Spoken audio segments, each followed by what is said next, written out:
oui, la charge raciale, c'est à la fois, en fait, avoir une panoplie, de stratégies d'adaptation au quotidien, mais c'est aussi, en fait, la prégnance de la mort dans le quotidien.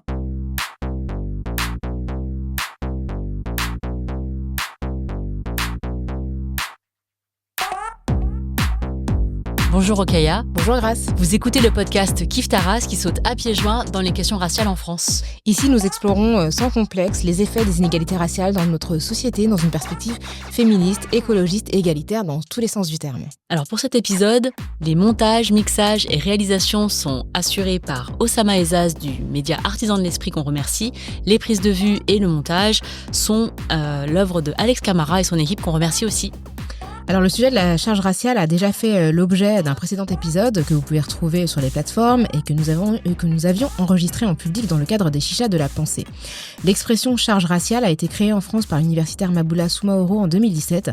Elle est inspirée de celle de charge mentale que l'on limite uniquement à la charge portée par les femmes dans les rapports notamment de couples hétérosexuels, dans la gestion du quotidien, du domestique, de l'intime. Dans le cas du racisme systémique, le poids des oppressions constitue un fardeau quotidien. Comment se manifestent les pesanteurs liées au racisme pour les personnes non blanches? C'est le thème de la discussion qu'on va avoir aujourd'hui avec notre invitée Douce Dibondo. Bonjour Douce. Salut Bonjour Douce. Grace, bonjour Rokhaya. Tu es journaliste, écrivaine et tu as co-créé en 2018 le podcast Extimité avec Anthony Vincent qu'on salue. Salut Anthony. Tu viens de publier un livre extrêmement dense, La charge raciale, vertige d'un silence écrasant aux éditions Fayard. Oui. Merci d'être avec nous. Merci à vous. Alors Douce, tu connais peut-être ce rituel qui nous caractérise. On demande à nos invités s'il ou elle se situe sur le plan racial, par exemple Grace est asiatique, moi je suis noire. Tu y réponds dans ton livre à cette question de comment tu te situes, mais on aimerait bien t'entendre pour savoir déjà si tu te maintiens cette description et puis pour que les personnes puissent l'entendre dans tes mots. Oui, bien sûr. Alors, je me situe en tant que donc personne noire, franco-congolaise, née au Congo pour le coup, et bien au-delà, donc écrivaine, poétesse, queer et bien affirmée dans ma noireté, en tout cas. Et est-ce qu'il y a un moment où tu as construit cette appartenance et cette identité? Est-ce qu'il y a un moment où tu en as pris conscience? Oui, c'est ce que je dis dans le livre et au fil des interviews, dans Extimité, c'est que je me suis rendu compte que nos interviewés avaient eu un point de rupture où à un moment ou à un autre, ils ont compris en fait qu'ils étaient, racisés, noirs, asiatiques et cetera.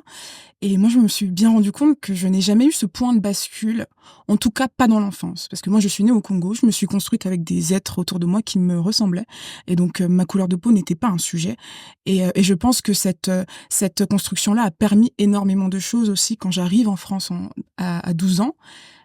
J'ai peut-être ce qu'on appelle désormais de la résilience, c'est-à-dire que évidemment, je comprends le poids de la race, je comprends le parcours de l'exil aussi en tant qu'immigré. Et pourtant, il y a quelque chose qu'on ne peut pas m'enlever. C'est cette construction-là qui naît au Congo et que je garde jusqu'à maintenant, jusqu'à présent. Donc, ce livre que tu nous proposes, La charge raciale, vertige d'un silence écrasant, mêle théorie et exemples concrets issus de la vie quotidienne. Est-ce que déjà tu peux commencer par nous livrer ta définition de la charge raciale? Tu parles d'une adaptation constante, notamment, j'ai bien aimé cette formulation, et tu commences l'un des premiers chapitres par dire que les personnes qui subissent le racisme sont des génies de l'adaptation. Oui, et c'est un mécanisme de survie en fait. Et ce génie-là, il vient toujours évidemment avec l'envers du décor. Donc oui, la charge raciale, c'est à la fois en fait avoir une panoplie de stratégies d'adaptation au quotidien, mais c'est aussi en fait la prégnance de la mort dans le quotidien aussi, inconsciemment ou pas. Et donc cette charge raciale-là nous fait peser un poids qui est existentiel. Et c'est pour ça qu'au fur et à mesure de cet essai et de mes recherches, je me rends compte en fait que la charge raciale elle a 3 dimensions. Donc elle a la dimension historique de ce passé qu'on n'a clairement pas demandé, mais qui nous a été imposé par un contrat racial. Et Donc, puis le passé de l'esclavage, de la le passage, colonisation. tout à fait. Et donc il y a aussi donc cette charge qui est plutôt interpersonnelle ou institutionnelle, donc liée aux institutions que sont la police, le système médical, judiciaire, mais aussi l'institution qu'est le couple, la famille. Et donc ça, il se joue aussi des choses donc au niveau de l'intime avec cette charge raciale, et une charge raciale que j'appelle intrapersonnelle, qui là se joue vraiment limite dans le secret le plus profond de nos êtres en tant qu'êtres racisés, où il y a quelque chose de l'ordre de l'indicible, du silence, que j'aborde beaucoup aussi dans ce livre. Et là, je vais creuser en fait dans des choses qui sont plus palpables. Parce que parler de racisme et de charge raciale, il y a une partie, en effet, très matérielle, de nos conditions d'existence, comment on lutte, etc. Et il y a cette partie-là qu'on n'aborde pas beaucoup, à mon sens. Et la charge raciale, en effet, permet en fait d'aborder des thématiques psychopolitiques. On va en parler plus en détail en fin d'épisode, mais on va rester sur le côté théorique de ton ouvrage. Tu es assez critique de la notion de condition noire qui a été forgée par de nombreux intellectuels, mais popularisée par l'historien Pam Ndiaye dans son livre éponyme La condition noire, donc de 2008. Est-ce que tu peux nous expliquer ce qui te fait prendre des distances avec cette notion de condition? Parce que l'idée de la condition noire, c'est celle d'une condition partagée qui unit en fait les personnes noires, non pas parce que par essence, par une essence biologique, mais vraiment, ou même culturelle, mais vraiment par une expérience commune du fait d'être noir dans un contexte qui est pour son livre celui de la France. Oui, alors déjà pour replacer dans le contexte, je viens des études sociologiques, donc j'ai beaucoup appris et notamment mes premières naissances, on va dire intellectuelles, épistémologiques, viennent de la sociologie. Et pourtant, quand il s'agissait en fait de comprendre justement cette charge raciale, je me rends compte que les mots nous conditionnent et que accepter une nomination qui vient d'études qui sont situées en France avec un contexte bien particulier où en fait les mots pour moi ne disent pas assez de ce que nous on vit. J'avais l'impression qu'il fallait sortir de ce réflexe sociologique qui s'oppose à la condition noire. Et en fait, les questions autour de la noirité, de la noirceur, de la blackness, comme on dit aux États-Unis, ont pas mal évolué. Avant, on parlait d'un problème noir. Et ce problème noir-là, il était utilisé, cette formulation un peu magique comme ça, a été usée notamment par les personnes blanches et par les personnes dont l'idéologie était la suprématie blanche pour rejeter le problème à un niveau plutôt moral. Donc le problème noir, c'était que les personnes noires étaient amorales et qu'il fallait en fait, en tout cas, améliorer la race, même chez certains penseurs noirs, il fallait améliorer la race car le problème noir venait d'un déficit intellectuel ou de l'alcoolisme, etc., aux États-Unis. Ensuite, au niveau temporel, on glisse vers les années 70. Dans les années 70, on pose plutôt la question de la question noire, justement. Là, on se rend compte que le problème est bien plus complexe que ça. On met en avant, en fait, l'intrication, notamment avec le Black Panther Party, avec toutes les révolutions américaines et aussi en France au niveau de la négritude. Donc, il y a une question, sociologique qui émerge, culturelle, artistique, etc. Et depuis ces années-là, on va dire, les années 90, même si là je brosse un tableau qui est assez haché, mais on parle désormais de conditions. Conditions des femmes, conditions noires, conditions racisées. Et moi, j'entends dans cette sémantique, quelque chose de conditionné, en fait. Pourquoi on accepterait d'adhérer, de fédérer sous un drapeau qui met déjà en avant une condition, quelque chose de conditionné? Moi, je me dis non. En fait, on peut aller autre part. On peut se désigner autrement. On peut inventer et créer d'autres langages pour nous-mêmes et les imposer aussi. Pas forcément avec la validation de la sociologie, comme l'ont fait les militants aux États-Unis et en Europe aussi, les militants noirs qui ont pris aussi l'assaut des mots pour créer une autre réalité. Dans ton travail de poétesse, et ça, c'est quelque chose qu'on retrouve beaucoup dans ton livre parce que, comme tu dis, tu viens des études sociologiques, anthropologiques, tu as fait, tu investis cette théorie que tu as étudiée, mais tu donnes aussi beaucoup de ton côté poétesse, c'est-à-dire que donc cette création de mots, tu dis ce mot noirité qui pour toi est le terme qui correspond le mieux à ce que tu souhaites donner en fait le pouvoir que tu donnes à ce mot-là, en fait, c'est pas le même que condition noire, qui effectivement sonne beaucoup plus savant, en fait, parce que tu parles de ce mot blackness, qui est un mot américain anglophone, enfin pas forcément américain, mais qui a été utilisé en tout cas par beaucoup d'activistes états-uniens, qui est beaucoup plus, on va dire, que les gens peuvent s'approprier cette notion, je pense, beaucoup plus facilement que de dire ma condition noire. Enfin, c'est vrai que ça fait tout de suite moins mienne. Enfin, moi, je suis pas sociologue, c'est vrai que je parle pas de ma condition. C'est un peu cérémonieux. Oui, Je suis bien comme ça, soirée, ma condition. condition noire. Quelle est ta condition noire? Non, mais enfin, c'est pas on se moque pas. Hein. C'est pour dire que c'est vrai que un terme plus je sais pas, simple et facile, parce que ça correspond à, comme tu dis, des choses du quotidien. En fait, c'est pas.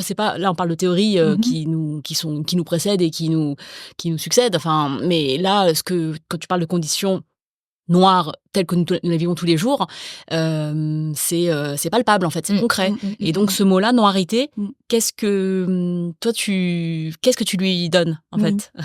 Derrière, en fait, la noirité, déjà, j'oppose quelque chose et évidemment, on parle de théorie, les choses ne sont pas toujours polarisées. Au contraire, en fait, on se doit de jouer avec la complexité, en fait, de nos vécus, et aussi au niveau de ce qu'on a hérité en termes de théorie et de philosophie, etc. Et donc, je me rends compte que le blackness est très difficilement traduisible en français. Donc, on parle souvent de noirceur. Peut-être dans des cas poétiques, c'est très peu usé, voilà, c'est assez rare, et je me pose la question du pourquoi. Et en fait, je me rends compte que derrière le thème noirceur, il y a toute la conception afro-pessimiste de la noirceur, notamment des penseuses afro-américaines qui voient dans la noirceur à partir en fait du moment où des millions d'Africains, d'Africaines ont été déportés dans les Amériques et que ces personnes sont sorties de la cale des négriers. La face du monde a changé. Et à partir de là, on a vu dans nos corps, dans le corps des personnes noires, l'esclave, on va dire, ontologique, enfin, en tout cas, l'esclave éternel.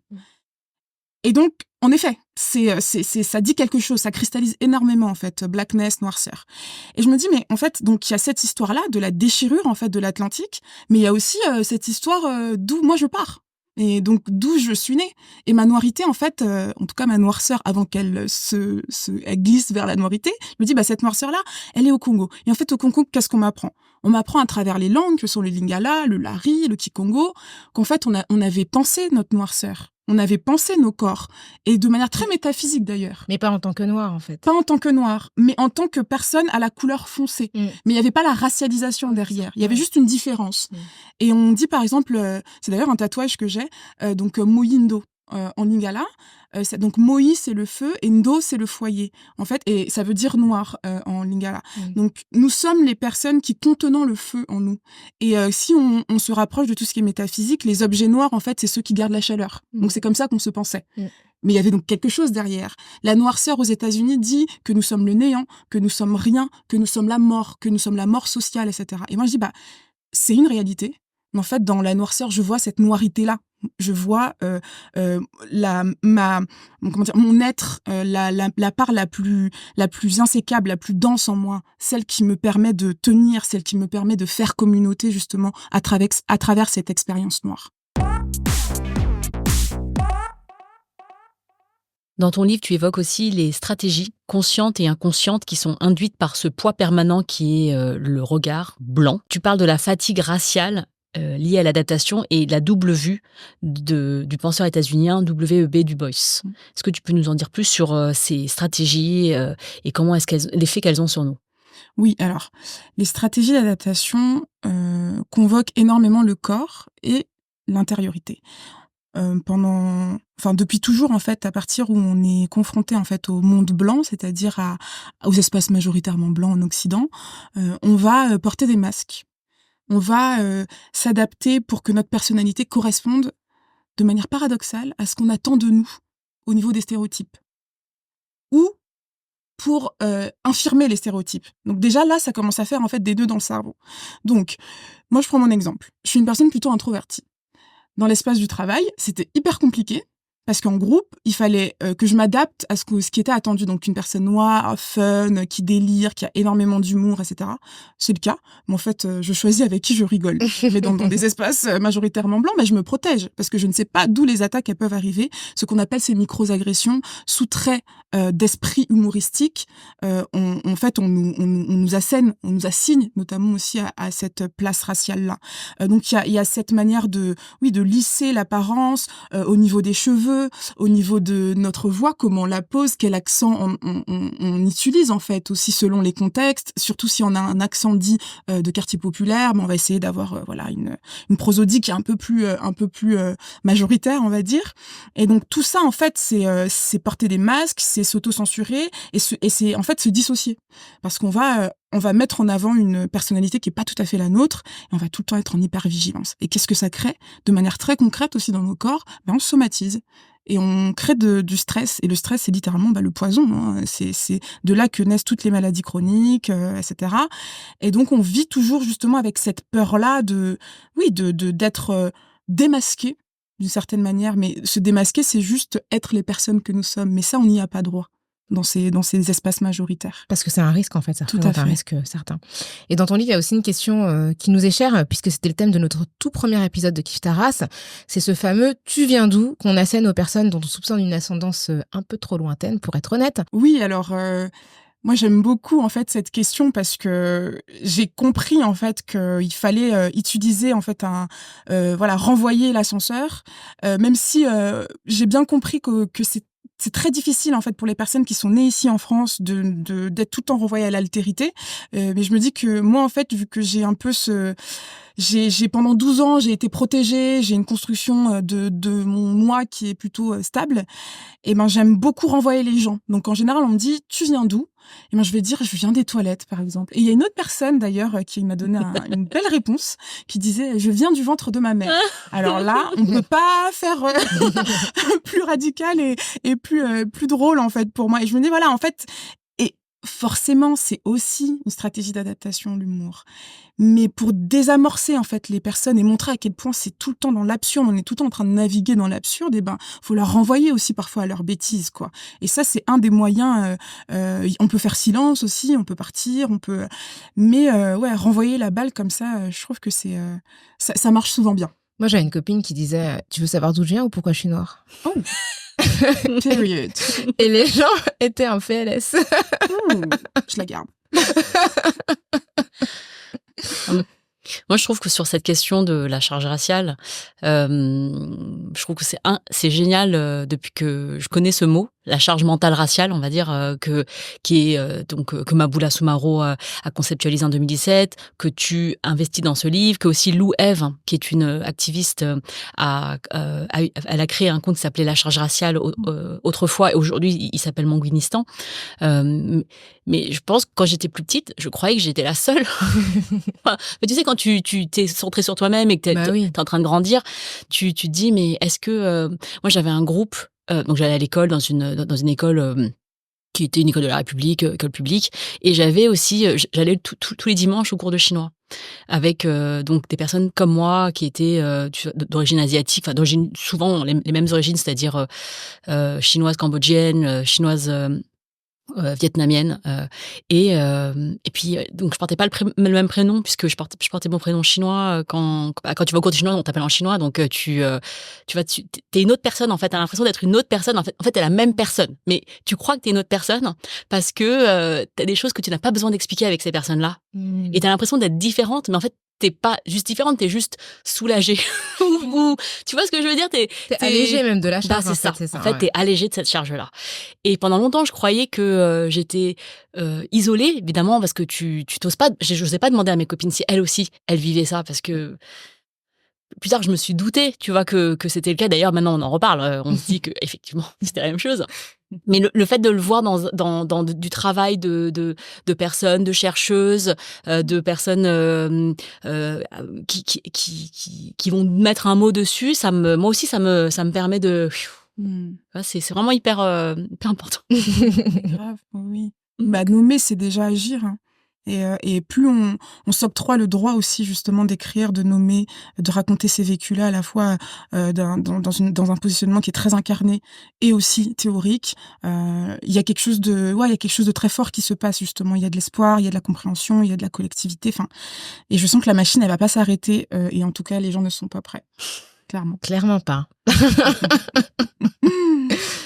Au sujet de la charge raciale aussi, tu parles d'une pression à performer l'excellence. Hein, ça, c'est assez paradoxal parce que à la fois tu veux faire tu veux avoir cette excellence, atteindre cette excellence, mais tu as une vision de toi-même qui est extrêmement amoindrie par la charge. Et donc c'est dissonant comme tu dis.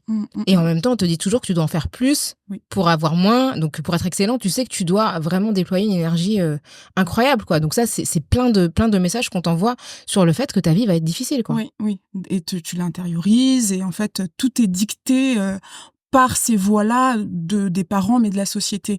Et je dis aussi, en fait, pour arriver à aboutir à cette injonction à l'excellence, je dis qu'en fait, les enfants noirs sont élevés dans un déni d'individuation. Donc, dès le départ, on nous fait comprendre que on est une histoire et qu'on porte en nous toute la charge de la noirie, de manière très évidemment ironique, hein, quand je parle de la noirie, donc ce pays imaginaire où on nous parque et on a tous les mêmes ambitions, les mêmes compétences, les mêmes défauts, etc. Les mêmes on écoute la même musique. Tout à fait. Et donc on grandit comme ça et en fait à la fois on est appelé, sommé de performer l'excellence, d'être excellent, et en fait on se rend compte que nos parents aussi, justement par ce truc assez paradoxal, nos parents en fait on ne les perçoit plus comme puissants, en tout cas jusqu'à un certain moment, parce qu'en fait on se rend compte que notre couleur de peau, si nous à l'école on subit du harcèlement racial, si en fait les maîtresses ne nous considèrent pas, etc., mais en fait que nos parents ont la même couleur de peau, en fait on comprend en fait que nos parents ne sont pas les personnes les plus puissantes dans cette société-là.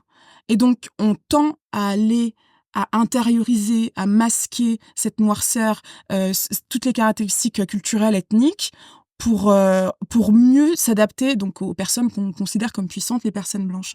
Et en fait, quand nos parents, par exemple, comprennent cette condition noire de manière sociologique ou au-delà même des concepts intellectuels, quand ils comprennent qu'il faut qu'on en fasse 4 fois plus, mais qu'en fait ils nous préviennent aussi que en fait ce n'est pas normal, ce n'est pas juste, et on se crée de manière plutôt équilibrée. Mais quand nos parents en fait soit sont dans une vision très néolibérale, quand tu veux tu peux, mais en fait ce que ça fait, c'est qu'il y a des personnes qui ignorent totalement, pour survivre ou pas, selon, qui ignorent totalement cette part-là de leur noirité et qui vont se confermer, qui ne vont pas voir la race, qui vont comprendre en fait, ou en tout cas se persuader que ce qu'il faut c'est réussir économiquement, etc. Et donc cette excellence, elle vient à double tranchant. Soit on arrive à comprendre en fait que c'est un peu du flanc, entre guillemets, que la méritocratie, ça n'existe pas. De surcroît, quand on est noir, parce que quand on arrive dans ces hautes sphères, notre couleur de peau nous précédera toujours.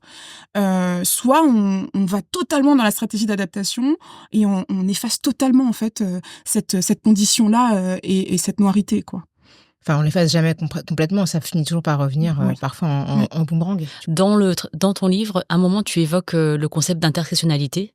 Donc, l'intersectionnalité qui est un concept juridique pour montrer l'intersection des oppressions, qui a été conceptualisé par Kimberlé Crenshaw en 1989. Et toi, tu dis que même, bien sûr que tu es au carrefour de plusieurs oppressions, comme tu t'es défini, donc on sait que voilà, il y a plusieurs charges en fait qui pèsent sur toi, mais tu dis le fait que tu es noir, ça précède les autres oppressions. C'est-à-dire qu'on te voit comme noir d'abord et c'est ça qui va influer sur la perception des autres. Oui. Et évidemment, on peut pas tout dire. Limite, on pourrait faire un livre sur cette complexité-là, en fait. L'intersectionnalité, en effet, de manière juridique d'abord. Pourquoi ça a été créé? Donc, c'était de manière juridique pour mettre en évidence des angles morts. Mais si on prend un peu de la distance, en fait, et qu'on regarde dans nos vies, ce qui précède avec notre couleur de peau, c'est plutôt le fait qu'on ne voit pas tant une noire. D'ailleurs, je pourrais même dire qu'on voit un noir, entre guillemets. Parce que depuis l'esclavage, depuis la colonisation, notre genre a toujours été la couleur noire. Et ces violences, on va dire, de genre, elles se manifestent en effet quand on voit comment les femmes noires esclavagisées ont été traitées, les viols qu'elles ont subis, et des maternités forcées en fait qu'elles ont dû subir. Mais à côté de ça, la charge de travail, la charge d'assujettissement, etc., était la même, si ce n'est plus, d'ailleurs, pour les femmes noires esclavagisées. Et donc, ces femmes noires-là ont été perçues comme des mules à charger au niveau du travail, au niveau au niveau de leurs relations aussi intimes. Enfin, donc, pour moi, oui, cette noirceur-là, donc le pendant plutôt négatif, on va dire, de cette expérience qui est la nôtre, l'expérience noire, cette noirceur, elle me précède, quoi. Et ensuite, on tire les fils et on affine cette expérience. Mais de manière globale, le monde est négrophobe parce que le monde est anti-noirité, quoi. Et pour en revenir à des exemples un peu concrets, dans ton livre, je te cite, tu dis que la charge raciale s'insinue dans, donc je te cite, la manière de parler, de s'habiller, de rire, de réfléchir aux musiques choisies en soirée, se demander sans cesse si on est aimé pour soi ou pour le fétiche qu'on représente, de renoncer à porter des capuches pour éviter la police. C'est assez vertigineux. Est-ce que tu peux nous raconter un petit peu toi comment tu as pris conscience de cette charge dans tes expériences personnelles? Oui, très jeune, hein, en fait, à partir du lycée. Donc là, c'est après coup, évidemment, que je mets des mots dessus, mais elle se cristallise en tout cas à partir du lycée et même du collège d'ailleurs, où je me rends compte que ma couleur de peau, l'endroit où je vis, dicte ce que mon professeur principal voit de moi et de mon avenir. Il fait un mot comme ça en disant à ma mère qu'il faudrait que j'aille en CAP coiffure, ce qui en soi n'est pas plus mal une autre filière, mais sans jamais me poser la question à moi, sans jamais poser la question à ma mère, en regardant, tout en analysant mon parcours, pourquoi aussi j'avais parfois ce rejet-là justement de l'excellence, alors qu'il y avait des matières dans lesquelles j'étais très à l'aise, on va dire ça comme ça. Et il y avait en fait, voilà, toute cette projection-là. Et au fur et à mesure de ma scolarité, évidemment, je me rends compte que les personnes qui me ressemblent, les personnes noires, disparaissent. En première littéraire, en terminale, en sociologie, en master. Et là, en fait, je me dois d'habiller tout un persona. Je me crée une manière de penser, des codes, de la musique. Je vais totalement gommer toutes ces parties-là de la musique congolaise que j'écoutais, la manière de danser, la manière dont en fait, oui, je créais des liens avec les gens autour de moi. Et notamment aussi, là, c'est un peu plus intime, mais au niveau des relations que j'ai eues, au niveau donc du couple, où j'étais énormément fétichisée, mais je faisais de la pédagogie aussi, sans cesse, aux personnes. Je voyais leur humanité. Je lissais en fait leurs défauts, parce qu'on a toujours cette empathie-là en fait, qui est une empathie qui vient évidemment du social en fait. C'est pas une empathie qu'on a comme ça de manière innée en tant que personne racisée, c'est qu'on apprend à survivre, donc on connaît les dominants, pardon, on apprend à survivre et donc on connaît les dominants et on tisse comme ça des manières de s'adapter. Et ça, je l'ai tout le temps mis en place, jusqu'au jour où j'ai compris que j'étais malade. Vraiment, de ravaler ces émotions. J'avais des calculs au niveau du foie, du diaphragme, il y avait quelque chose qui était de l'ordre de la crispation. J'étais tout le temps dans ma tête, je respirais comme ça. Voilà, j'essayais en fait de survivre dans ce monde-là avec tous les traumatismes en tant que personne racisée, exilée, etc. Donc à partir de ce moment-là, j'ai compris qu'il fallait que je mette terme à tout ça, et j'en parle dans mon blog justement dans un article Mediapart où je dis périple d'une afroféministe, où à partir du moment où j'ai mis mes black sunglasses, et ben en fait j'ai totalement changé, hein. Je suis passée à une autre étape de moi-même, on va dire. Les microagressions, on les perçoit souvent comme des actes, des agressions racistes moindres, puisque c'est pour ça qu'on dit micro d'ailleurs, hein, c'est pour faire référence à ce qu'on appelle le racisme ordinaire, hein, qui serait plus quotidien, qui serait peut-être moins grave. Enfin, voilà, c'est comme ça que moi je le comprends. Donc on perçoit ces microagressions comme des éléments isolés, alors qu'en réalité, tu dis bien dans ton livre qu'elles réactivent d'autres agressions, d'autres traumatismes qu'on a vécu toute notre vie. Et ça s'inscrit dans un fil de répétition qui est une boucle plus grande et d'une grande violence que l'acte lui-même. Par exemple, enfin, pour donner un exemple, c'est pas du tout la même chose de dire que quelqu'un te dise t'es moche ou quelqu'un te fasse quelque chose, un propos raciste. Puisque quand tu dis t'es moche, bon bah c'est toi, enfin dont on parle. Mais quand on dit quelque chose de raciste, c'est pas seulement toi, c'est aussi ta famille, c'est aussi les gens avant toi. Et tu te rends pas compte au moment où on te le dit, mais tu sais. Tu comprends que on parle pas que de toi, on parle du racisme sur des générations et des générations. Bien sûr. Et en fait, la question des micro-agressions et du racisme ordinaire, je dis en fait que ce racisme dit ordinaire, diffus, institutionnel est plus dangereux, plus insidieux. Parce qu'à la limite, quand il y avait des lois, notamment avec la loi immigration, où on voit en fait un retour, en tout cas si ce n'est une adhésion plus large de la société française envers ces lois racistes, on comprend, on sait quelle est la cible, qui on doit combattre. Quand c'est diffus comme ça, quand c'est de l'ordre de l'inconscient collectif, on est attaqué de toutes parts. On allume la télé, on allume la radio, autour de nous, chez la belle famille, dans les déjeuners, etc. Et donc, on se protège et c'est très compliqué en fait comment vivre en fait déjà tu peux jamais baisser la garde en fait. Jamais baisser la garde, hyper vigilance. Donc en fait, et limite j'ai envie de dire en tant que personne racisée, vivre est un exploit et je pèse mes mots parce que c'est ce racisme ordinaire là, qu'est-ce qui convoque ce que je décris comme le racisme vicariant. Les micro-agressions qu'on vit, mais aussi des gens qui nous ressemblent autour de nous, ça crée indirectement de la peur, du stress, et c'est pour ça que c'est dangereux, ça crée, cette hypervigilance et ça nous handicape au niveau de notre corps. Et quand le corps est à mal, la tête ne suit pas. Et quand la tête ne suit pas, comment faire collectif, comment avoir l'espoir, comment s'occuper de ses enfants, voilà. Et c'est toutes ces parts-là de nos vies qui sont totalement effracté, totalement tiraillé en fait entre survivre et survivre, en tout cas dans une société majoritairement blanche. C'est intéressant ce que tu dis parce que tu parles du fait qu'on assiste aussi aux agressions des autres. Et ça en fait c'est-à-dire que même si toi t'es relativement protégé dans une position favorisée, c'est comme des rappels en fait. C'est-à-dire que constant. Voilà, quand Aya Nakamura se fait insulter, on sait tous au fond et toutes que c'est tout le monde en fait qui se fait qui est potentiel. En fait, quel que soit ton degré de stardom, il y a un moment où en fait on va te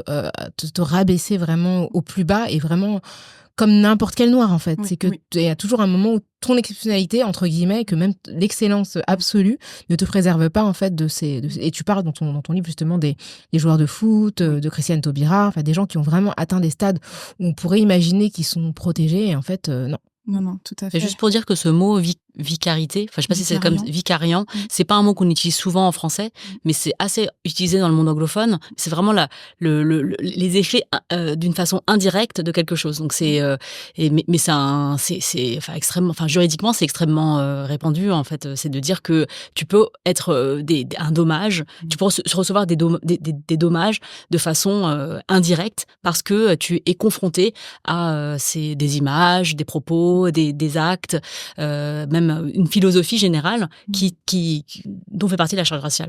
D'ailleurs, dans le droit européen, le racisme indirect, c'est reconnu. En fait, le fait de ne pas avoir une mesure qui soit explicitement raciste, mais qui a des conséquences racistes, c'est quelque chose en fait que reconnaissent les directives européennes. Et ça devrait faire de plus en plus jurisprudence, parce qu'on en aurait besoin en France. Et sur ce que tu disais, Rokhaya, sur les personnes qui ont un statut comme ça de célébrité, de reconnaissance assez populaire. Ça me fait penser à ça en fait quand Aya Nakamura dit vous pouvez être raciste mais pas sourd. Moi je dis si, justement parce que c'est le propre de la blanchité en fait, d'être sourd à nos vécus, d'être sourd à ces revendications qui sont de l'ordre de la nécessité et qui sont vitales pour nous. Et en fait, c'est ça aussi, cette charge raciale-là, de manière indirecte. Pourquoi les gens, on se lève pour Aya Nakamura, on adore sa musique, évidemment, mais c'est aussi parce qu'il y a tout ça derrière, parce qu'on sait que elle cristallise et elle représente d'une certaine manière tout ce que la France ne veut pas voir et ne veut pas être. Et ne veut pas être. Et en fait, c'est la question du silence aussi et de la parole, qui a droit à la parole, qui a droit de s'exprimer en tant qu'artiste. Et moi, je me rends compte aussi que oui, il y a cette ligne de couleur comme en parlait Webb Du Bois, mais il y a aussi cette ligne sonore des enfants du bruit et de l'odeur à Aya Nakamura. En fait, c'est quoi la différence entre la parole et la cacophonie? Mais en fait, c'est la blanchité qui valide. C'est toujours là le point de départ. Nous, on est bruyants, on fait n'importe quoi, on s'accapare l'espace public et on ne dit rien en soi. Mais à partir du moment où la blanchité, la suprématie blanche valide, et ben là, c'est quelque chose, c'est une symphonie, c'est voilà, c'est intelligible, etc. Mais c'est marrant parce que j'étais interviewée au sujet d'Aya Nakamura par un journaliste et j'ai repensé en fait à cette chanson qu'avait composée Serge Gainsbourg pour Joël Ursule à l'Eurovision, qui était quand même une espèce de truc de franglais. Quand il dit dans ce balance sur le White and Black Blues, qu'est-ce que ça veut dire? Mais ça mérite de représenter la France à l'Eurovision et en plus interprété par une femme noire, mais écrit et composé par Serge Gainsbourg. Et là, tout à coup, ça a le statut d'une chanson digne de représenter la France, sans que personne ne se pose la question de cette chanson qui s'appelle Black and White, je sais plus comment ça s'appelait, Black and White Blues, enfin, je sais plus. En tout cas, tout le texte, franchement, a un sens qui est quand même assez difficile à pénétrer, tu vois. Donc, je me disais, mais comment on peut trouver ça excellent et vraiment hyper ouvert, etc. et me dire que Aya Nakamura ne parle pas français. Enfin, c'est incroyable. Oui, non, ça dit. Mais le paradoxe, et c'est le propre à chaque fois de cette charge raciale, on est toujours en ambivalence. On va nous intimer l'ordre de parler pour prouver que ce qu'on dit est vrai et qu'en fait, il y a la véracité, etc.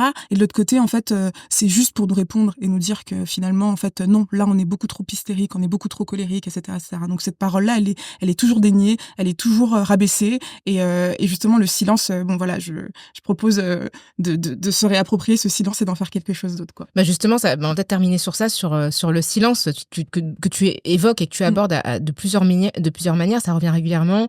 Tu parles du silence individuel et du silence structurel, donc qui est en fait l'impossibilité structurelle de faire émerger une parole, la parole des personnes qui vivent, enfin qui sont confrontées au racisme. Et tu dis aussi que l'expérience noire est souvent censurée par les personnes noires elles-mêmes afin d'éviter le statut d'éternelle victime. Donc, tu as ce silence des victimes. Et en même temps, tu parles du silence de la majorité blanche, face à son propre racisme. Est-ce que tu peux nous parler de ça? Oui, c'est vrai que le silence, déjà, de manière, le silence c'est vraiment un champ comme ça à explorer, et en tout cas, quand on est une personne racisée, et qu'on a cette place de subalterne, on est toujours tiraillé, en fait. Rokhaya t'en parlait récemment de quelle est la place, en fait, pour nous dans notre parole auprès des médias. Quelle est la mission? On est toujours en train de se poser déjà cette question. Qu'est-ce que ma parole va dire? À quoi elle va servir? Et donc ça, c'est déjà quelque chose. Et pour en revenir à ta question, oui, la parole individuelle, donc ce côté, cette charge intrapersonnelle, on s'impose quelque chose, on l'hérite aussi bien souvent, au niveau de l'épigénétique, où même si les études commencent à peine, à émerger, mais il y a cette question de l'ablesse, notamment. C'est un concept que je convoque d'une chercheuse qui s'appelle Patricia Issa Donatien, qui parle de cette blessure, en fait, intérieure, de ce silence, de cette effraction que les personnes antillaises et noires aussi en général portent en elles. Il y a des enfants qui naissent comme ça, qui psychomatisent, qui ont des troubles psychiques, etc. Et voilà, il est prouvé, en tout cas de plus en plus, que c'est lié à ce passé-là. Et donc, c'est un silence de l'autocensure, c'est aussi un silence où on va, oui, se préserver. Et j'aime bien prendre l'analogie aussi du système nerveux pour parler des traumas, si on parle du trauma colonial, où notre système nerveux en tant que victime, littéralement, d'une injustice, va couper la parole, va parfois couper la mémoire pour se protéger et continuer à ce qu'on fonctionne, faire en sorte qu'on fonctionne. Et je me dis, si l'histoire nous prive de cette parole, si au niveau même de nos corps, de manière viscérale, il y a quelque chose de l'ordre de la protection, si notre parole est toujours renvoyée à un bruit qu'il faut pas écouter, mais en tout cas qu'il faut assainir, blanchir, une bonne parole bien cadrée dans certains moments, etc. Est-ce que ce silence-là, on pourrait pas se le réapproprier? Est-ce qu'on pourrait pas en faire un silence politique, justement? Est-ce que on pourrait pas prendre soin, guérir cette noirité-là dans l'ombre? Est-ce qu'on ne pourrait pas justement parler entre nous? Parler, débattre, quel est notre agenda politique de manière très concrète? Moi, je rêverais en fait d'un colloque ou des universités populaires antiracistes, par exemple, et féministes. On se retrouve tous les 2 ans. voilà, on a un sujet en fait, voilà, tel collectif va mettre en place telle chose, et en fait on se revoit dans 2 ans, et pendant ces 2 ans-là, en fait, on a un agenda, on impose des sujets en fait au niveau des médias, on a des représentants qui peuvent tourner. Enfin bon, voilà, on peut rentrer dans les détails, mais c'est ça le silence politique, quoi. Déjà se renfermer, et j'utilise à dessein le mot communautarisme, faire un silence communautarisme, quelque chose qui nous libère, et voilà, avoir en fait cet horizon-là. Et c'est comme ça que je vois le silence en fait. Pour moi, c'est un des outils qui peut nous permettre de ne plus entendre en fait le bruit médiatique, le bruit de la blanchité, et faire naître notre propre vérité. Le silence face au bruit de la blanchité, c'est une très belle conclusion. Très très bien, et c'est vraiment un très bon titre. J'avoue. C'est bon, t'as déjà fait une partie du travail pour nous. C'est très bien. Merci beaucoup, Douce. Merci, 2 en 1. Merci. Toujours avec des punchlines, Rokhaya.